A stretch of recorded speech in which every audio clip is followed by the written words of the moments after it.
ನಮಸ್ಕಾರ, ಕನ್ನಡ ಒನ್ನೆಗೆ ಸ್ವಾಗತ. ನಾನು ಭಾಗ್ಯನಾರಾಯಣ ಬೊಗವರ್ಪು. ಕಂಗನಾ ರನಾವತ್ ಸಂಸದೆ, ನಟಿ, BJPಯಲ್ಲಿ ಒಂದು ರೀತಿ ಪವರ್ ಸ್ಟಾರ್ ಇದ್ದಂಗೆ. ಕಾಂಗ್ರೆಸ್ಸನ್ನು ಟೀಕೆ ಮಾಡೋದರಲ್ಲಿ, ಬಾಯಿಗೆ ಬಂದಂಗೆ ಮಾತಾಡೋದರಲ್ಲಿ, ಅಂತಹದೇ ಬಾಯಿಗೆ ಬಂದಂಗೆ ಮಾತಾಡಿ ಜಾವೇದ್ ಅಖ್ತರ್, ಬಾಲಿವುಡ್ನ ಖ್ಯಾತ ಗೀತ ರಚನಕಾರ, ಕವಿ, ಉರ್ದು ಕವಿ, ಜಗತ್ ಪ್ರಸಿದ್ಧ ಉರ್ದು ಕವಿ, ಅವರ ವಿರುದ್ಧ ಸುಳ್ಳು ಹೇಳಿದ್ದಾರೆ ಅನ್ನುವ ಆರೋಪದ ಮೇಲೆ ಜಾವೇದ್ ಅಖ್ತರ್ ಅವರು ಕೇಸನ್ನು ದಾಖಲಿಸಿದರು 2020ರಲ್ಲಿ. ನನ್ನ ಮೇಲೆ ಸುಳ್ಳೇ ಹೇಳ್ತಿದ್ದಾರೆ, ಕಂಗನಾ ರನಾವತ್ ಹೇಳ್ತಿರೋದು ಹಸಿ ಸುಳ್ಳು ಅಂತ. ಅದು ಮಾನನಷ್ಟ ಮೊಕದ್ದಮೆಯಾಗಿ ಪರಿಗಣಿಸಿತು ಮುಂಬೈ ಕೋರ್ಟ್ನಲ್ಲಿ. ಅಲ್ಲಿಂದ ಈಕೆ ಸಂಸದೆಯಾದ ನಂತರ ಅದನ್ನು ವಿಶೇಷ ನ್ಯಾಯಾಲಯಕ್ಕೆ, ಜನಪ್ರತಿನಿಧಿಗಳ ವಿಶೇಷ ನ್ಯಾಯಾಲಯಕ್ಕೆ ವರ್ಗಾವಣೆ ಆಗಿತ್ತು. ಅದು ಕೇಸ್ ನಡೀತಾನೆ ಇತ್ತು. ಅದಕ್ಕೆ ಕೌಂಟರ್ ಕೇಸನ್ನು ಸಹ ಕಂಗನಾ ರನಾವತ್ ಕೊಟ್ಟಿದ್ದರು. ಆದರೆ ಇವತ್ತು ಕಂಗನಾ ರನಾವತ್ ಕೋರ್ಟಲ್ಲಿ ನಿಂತ್ಕೊಂಡು ನಾನು ಕ್ಷಮೆ ಕೇಳ್ತೀನಿ, ತಪ್ಪು ತಿಳುವಳಿಕೆಯಿಂದ ನಾನು ಜಾವೇದ್ ಅಖ್ತರ್ ಬಗ್ಗೆ ಆ ರೀತಿ ಮಾತಾಡಿದ್ದೆ, ಅವರ ಮನಸ್ಸಿಗೆ ನೋವಾಗಿದೆ, ಅದಕ್ಕಾಗಿ ನಾನು ಕ್ಷಮೆ ಯಾಚಿಸ್ತೀನಿ ಅಂತ ಕೇಳುವ ಮೂಲಕ ಆ ಕೇಸನ್ನು ಜಾವೇದ್ ಅಖ್ತರ್ ಅವರು ವಾಪಸ್ ಪಡ್ಕೊಂಡಿದ್ದಾರೆ. ಹಾಗಾದರೆ ಏನಿದು ಕೇಸು? ಮತ್ತು ಈ ಸಾವರ್ಕರ್ ಅಭಿಮಾನಿಗಳು, ಸಾವರ್ಕರ್ ಬೆಂಬಲಿಗರು ಸಾರಿ ಹೇಳೋದಕ್ಕೇನೇ ಹುಟ್ಟಿರ್ತಾರ, ಮಾಡೋದೆಲ್ಲ ಮಾಡಿ ಸಾರಿ ಹೇಳಿಬಿಡೋದು. ಯಾವಾಗ ತಮ್ಮಿಂದ ಮುಂದಕ್ಕೆ ಹೋಗೋದಕ್ಕೆ ಸಾಧ್ಯ ಆಗಲ್ವೋ ಸಾರಿ ಅಂದುಬಿಡೋದು. ಅದನ್ನೇ ಈಗ ಕಂಗನಾ ರನಾವತ್ ಮಾಡಿದ್ದಾರೆ. So what is the case? ಪ್ರಕರಣ ಏನು? 2020ರಲ್ಲಿ ಒಂದು ಇಂಟರ್ವ್ಯೂಯಲ್ಲಿ ಕಂಗನಾ ರನಾವತ್ ಹೇಳ್ತಾರೆ, 2016ರಲ್ಲಿ ನನ್ನನ್ನು ಜಾವೇದ್ ಅಖ್ತರ್ ಮನೆಗೆ ಕರ್ಸ್ಕೊಂಡಿದ್ರು. ಯಾಕೆ ಅಂದರೆ ನನಗೂ ಮತ್ತು ರಿತಿಕ್ ರೋಷನ್ ನಡುವೆ ಒಂದಷ್ಟು ಜಗಳ ನಡೀತಾ ಇತ್ತು. ಆ ಕುರಿತಾಗಿ ನಾನು ಸಾಕಷ್ಟು ಮಾತಾಡ್ತಿದ್ದೆ. ಆಗ ಜಾವೇದ್ ಅಖ್ತರ್ ನನ್ನನ್ನು ಮನೆಯಲ್ಲಿ ಕೂರಿಸ್ಕೊಂಡು ನನಗೆ ಬೆದರಿಕೆ ಹಾಕಿದರು. ಏನಂತ? ರಿತಿಕ್ ರೋಷನ್ ಮತ್ತು ಅವರ ತಂದೆ ರಾಕೇಶ್ ರೋಷನ್ ತುಂಬ ಪವರ್ಫುಲ್ ವ್ಯಕ್ತಿಗಳು, ನೀನು ಅವ್ರ ವಿರುದ್ಧ ಇದೆಲ್ಲ ಮಾತಾಡಬೇಡ, ನಿನಗೆ ದೊಡ್ಡ ಅಪಾಯ ಎದುರಾಗುತ್ತೆ, ಹಾಗೆಲ್ಲ ಮಾಡೋಕ್ಕೆ ಹೋಗಬೇಡ ಅಂತ ನನ್ನನ್ನು ಬೆದರಿಸಿದ್ರು. ನಾನು ಗಡ ನಡುಗುತ್ತಿದ್ದೆ ಅಂತ ಒಂದು ಇಂಟರ್ವ್ಯೂನಲ್ಲಿ ಕಂಗನಾ ರನಾವತ್ ಹೇಳ್ತಾರೆ.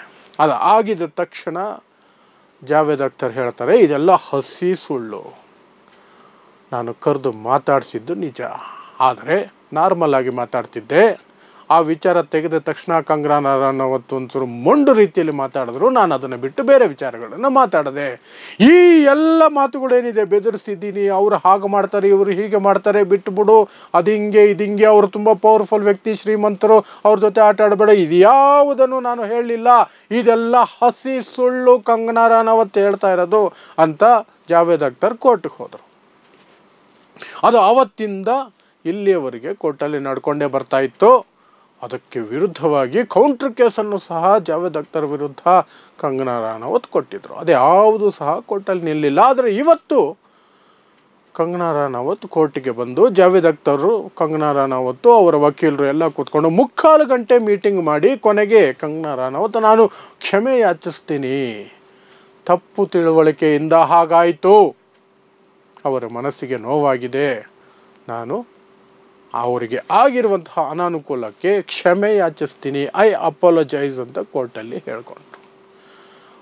ಜೊತೆಗೆ ಜಾವೇದ್ ಅಖ್ತರ್ ಹೇಳಿದ್ರು, ಓಕೆ, ಅವರು ಕ್ಷಮೆ ಕೇಳಿದರೆ ಇಲ್ಲಿಗೆ ಪ್ರಕರಣವನ್ನು ಇತ್ಯರ್ಥ ಮಾಡ್ಕೊಳ್ಳೋಣ, ನಾನು ಸಹ ಕೇಸನ್ನು ವಾಪಸ್ ಪಡ್ಕೊಳ್ತೀನಿ ಅಂತ ಹೇಳಿದ್ರು. ಅಲ್ಲಿಗೆ ಆ ಕೇಸಿನ ಕತೆ ಬಾಯಿ ಮಾತಿಗೆ ಮುಗೀತು. ಅಫಿಷಿಯಲ್ ಆಗಿ ಕೋರ್ಟಲ್ಲಿ ಹೇಳಿದ ಮೇಲೆ ಮುಗಿಯುತ್ತೆ. ಅದಕ್ಕೆ ಸ್ವಲ್ಪ ಸಮಯ ಇಡುತ್ತೆ, ಅದಕ್ಕೆ ಏನೇನೋ ಪ್ರೊಸೀಜರ್ಸ್ ಇರ್ತಾವಲ್ಲ, ಅದನ್ನೆಲ್ಲ ಕ್ಲಿಯರ್ ಮಾಡಿದ್ರೆ ಮುಗಿದೋಗುತ್ತೆ.